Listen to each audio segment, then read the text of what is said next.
We need to learn and speed up all this learning, mindset, skills, behavior, thinking, wisdom, intelligence, decision making, all of those things. But what is the end point? What do you want to attain? To what level you need to accelerate your learning? What's the destination?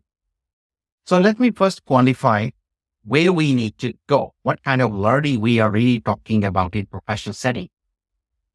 Imagine that when a firefighter comes to your home, office, you ask the fireman, can you put out the fire? And he replies, sir, ma'am, I can break the door, but I am yet to learn how to use water hose. You don't want that reply. You want who can do the complete job putting out the fire and who has done it repeatedly, reliably, and consistently in past. Not one time performance, not hit and miss. You don't care which task of firefighting is great at and what he is still learning. You are only and only interested in final integration skill, which is, can he deliver it consistently, what he is hired for?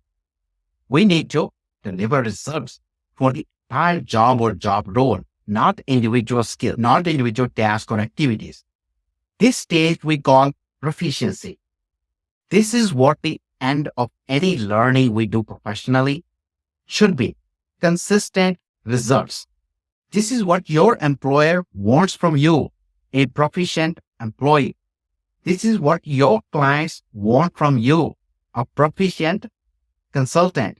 This is what your customers want from you, a proficient businessman. This is what your team wants from you, a proficient leader. This is what you want from your team, a proficient team. First, I need to draw the boundaries between three things. We always confuse learning, you know it. Performance, you do it. Proficiency, you do it again and again consistently and become good at it. In professional setting, learning fast alone is not enough. You focus too much on learning content and skills.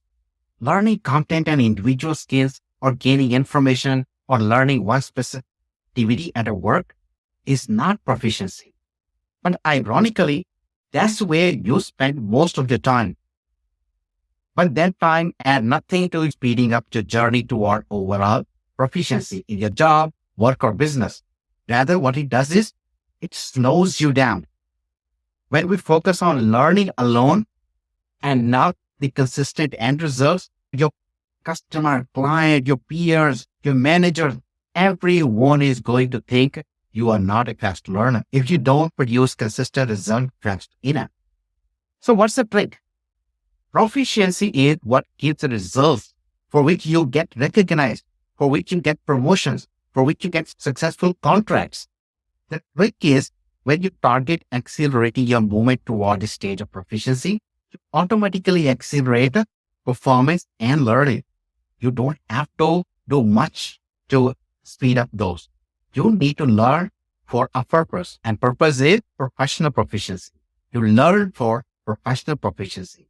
How do you know you are proficient in whatever you do? You're learning contents, knowledge, skills, behavior, tasks, project, everything to deliver performance, which has 5 characteristics. Number 1, repeatable. Number 2, reliable. Number 3, consistent, not one day hit. Number 4, independent.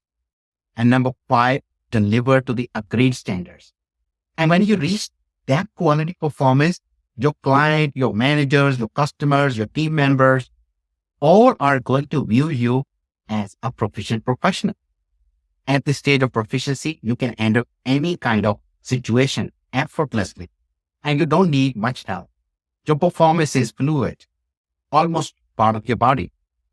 If you are a proficient programmer, you can do coding effortlessly sitting on the toilet seat. That's just a saying, but that's the kind of fluidity we get in the performance at this stage. One very important criteria to understand proficiency is numbers. For instance, let's say that you are a salesperson. You wouldn't know your level of proficiency unless there is a number associated with your performance. It will read something like this. Deliver a minimum $1 million of sales per month consistently, at least for 6 months, month over month. That's how we measure it. That's how we know we are proficient or not. So let's take a moment to reflect. How do you see the state of proficiency in your own job, practice, professional business? Have you ever thought about proficiency before? Do you measure your performance in terms of proficiency? Do you actually target reaching that stage of proficiency ever? Is it part of your terminology? Is it part of your language? Do you talk in terms of these five things? How your team see you as a proficient manager or a leader? How do your customers see yourself as a proficient business person? How do your client see you as a proficient practitioner? What you would be behaving at that stage in terms of these five goals we talked about? Can you describe? So now you're going to need to learn to be there. What you will need is accelerated professional learning. No matter you learn yourself, you attend a training program, hire a coach, hire a consultant, they must take you to one place. And that place is state of a performance which a fireman displayed. But here is the bad news. As a learning scientist, I need to be honest with you. Most training programs are neither designed for proficiency nor for speed. Most of those are designed for information download. And that's the thing that does not allow you to learn faster. How? Because you spend a lot of time learning content or information.